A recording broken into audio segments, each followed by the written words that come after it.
তোমাদের ঘরের সুইচ বোর্ডের পাশের দেয়ালটা কি খালি, অথবা ঘরের অন্য কোনো দেয়াল কি খালি পড়ে আছে যেখানে কোনো ডেকোরেশন করা হয়নি?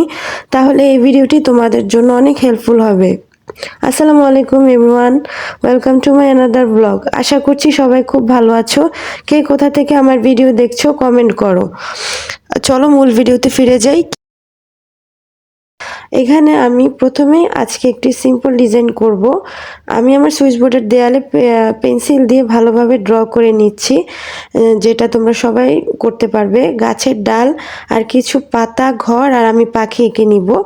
দেন আমি আজকে অ্যাক্রিলিক কালার দিয়ে পেইন্ট করছি। তোমরা এখানে পোস্টার কালারও ইউজ করতে পারো, তবে অ্যাক্রিলিক কালার যে কোনো পেন্টিংয়ের ক্ষেত্রে বেস্ট।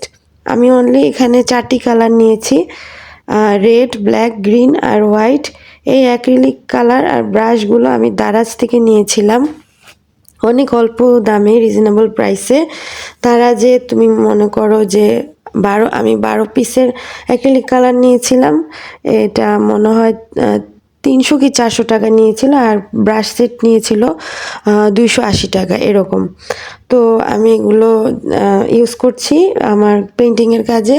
তোমরা পোস্টার কালারও ইউজ করতে পারো। এখানে আমি অ্যাক্রিলিক কালার ব্যবহার করছি। আমি প্রথমে দেখতে পাচ্ছ আমি একটা সিম্পল একটা ফ্ল্যাট ব্রাশের সাহায্যে আমি ফার্স্টে ডালগুলো এঁকে নিচ্ছি আর ঘরটা এঁকে নিচ্ছি। তারপর আমি লাস্টে কালার করব।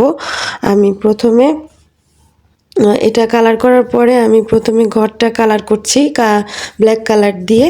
তারপর আমি রেড কালার ইউজ করব, তারপর গ্রিন কালার। এভাবে আমি পুরা মানে আর্টের প্রসেসটা আমি এভাবে শেষ করব। তোমরা যে কোনো, শুধু সুইচ বোর্ড না, ঘরের অন্য কোনো দেয়াল যেটা খালি আছে ইউজ করতে পারো। অনেকে দেখা যায় কি ওয়াল স্টিকার ইউজ করে। ওয়াল স্টিকার বিভিন্ন অনলাইন পেজে পাওয়া যায়। আমার কাছে ওয়াল স্টিকার ভালো লাগে না, কারণ ওয়াল স্টিকারগুলো কেমন না কেমন, আমি অবশ্য কখনো ইউজ করিনি, কিন্তু কেমন না কেমন হবে আমি জানি না। অনেকেই দেখছি অনলাইন পেজ থেকে নিচ্ছে, এবং অনলাইন পেজে ওগুলোর প্রাইস অনেক বেশি।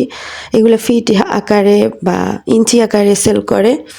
তো আমি মনে করি যে স্টিকারের চেয়ে নিজে আর্ট করে নিলে অনেকটা বেস্ট।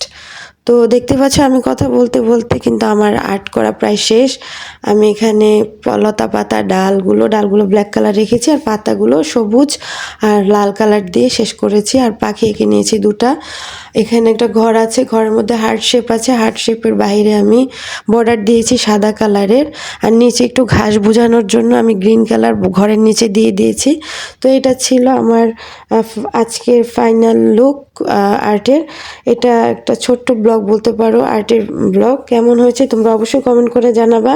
আর ভিডিওটি ভালো লাগলে অবশ্যই ভিডিওটি লাইক শেয়ার করে দিবে। সবাই খুব ভালো থাকবে। আসসালামু আলাইকুম।